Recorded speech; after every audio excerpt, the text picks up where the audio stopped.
Oman প্রবাসী ও ওমানে যেতে ইচ্ছুক বাংলাদেশি কর্মীদের জন্য সোশ্যাল মিডিয়া বা সংবাদে আলোচিত ভিসা নিয়ে সুখবর, আউটপাসের কর্মীদের পুনরায় প্রবেশ এবং নতুন কর্মীদের করণীয় সম্পর্কে সুস্পষ্ট ও বাস্তবভিত্তিক তথ্য নিচে তুলে ধরা হলো। এক ওমান ভিসা নিয়ে সর্বশেষ সুখবর ও বর্তমান অবস্থা। বাংলাদেশ ও ওমান সরকারের উচ্চ পর্যায়ের বৈঠকের পর ওমান সরকার বাংলাদেশিদের জন্য ভিসা প্রক্রিয়ায় ইতিবাচক পরিবর্তন আনছে।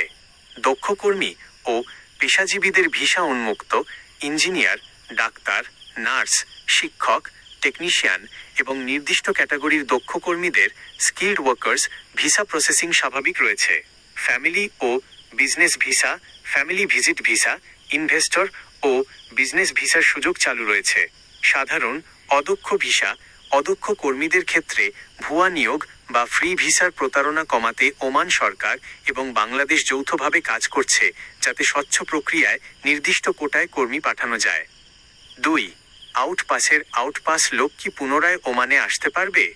Outpass, exit permit, general amnesty নিয়ে যারা দেশে ফিরে এসেছেন তাদের পুনরায় ওমানে আসার ক্ষেত্রে বিষয়টি নির্ভর করে ইমিগ্রেশন ও পুলিশের ক্যাটাগরির ওপর।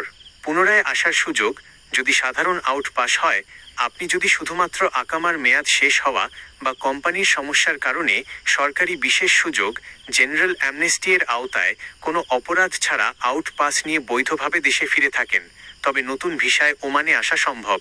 যদি ব্ল্যাকলিস্ট বা ট্রাভেল ব্যান থাকে, আউটপাস দেওয়ার সময় যাদের পাসপোর্টে বা সিস্টেমে রয়্যাল ওমান পুলিশ আরওপি স্থায়ী বা নির্দিষ্ট মেয়াদের, যেমন 2, 3 বা 5 বছর এন্ট্রি ব্যান বা ডিপোর্টেশন সিল মেরেছে, তারা সেই মেয়াদের আগে নতুন ভিসায় যেতে পারবেন না।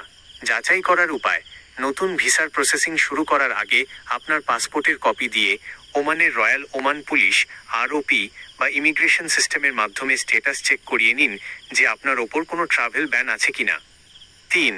ওমানে আসতে ইচ্ছুকদের জন্য করণীয়: আপনি যদি নতুন কর্মী হিসেবে ওমানে যেতে চান বা আউটপাস নিয়ে আসার পর আবারও যেতে চান, তবে নিচের ধাপগুলো অনুসরণ করুন। 1. দক্ষতা অর্জন ও প্রশিক্ষণ। প্রথম ধাপ: ওমান এখন দক্ষ ও কারিগরি জ্ঞানসম্পন্ন কর্মীদের অগ্রাধিকার দিচ্ছে। ড্রাইভিং, ইলেকট্রিক্যাল, মেকানিক্যাল, কনস্ট্রাকশন বা রেস্তোরাঁ সংক্রান্ত কাজের সার্টিফিকেট ও অভিজ্ঞতা অর্জন করুন। 2.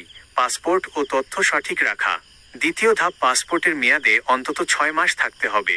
আপনার পুরনো এমআরপি পাসপোর্ট থাকলে তা ই-পাসপোর্ট রূপান্তর করে রাখা নিরাপদ। 3. ভিসা ও স্পন্সর যাচাই, ভেরিফিকেশন। তৃতীয় ধাপ: ভিসা পাওয়ার পর রয়্যাল ওমান পুলিশের ROP official e-visa portal evisa.rop.gov.om এর লিঙ্ক থেকে আপনার ভিসাটি আসল কিনা এবং পদের নাম, জব টাইটেল সঠিক আছে কিনা যাচাই করুন। 4. মেডিকেল পরীক্ষা ও বিএমইটি ক্লিয়ারেন্স। চতুর্থ ধাপ: গামকা ও জিএমসিএ অনুমোদিত সেন্টার থেকে স্বাস্থ্য পরীক্ষা সম্পন্ন করুন এবং জনশক্তি কর্মসংস্থান ও প্রশিক্ষণ ব্যুরো বিএমইটি থেকে প্রাক বহির্গমন প্রশিক্ষণ সম্পন্ন করে স্মার্ট কার্ড সংগ্রহ করুন।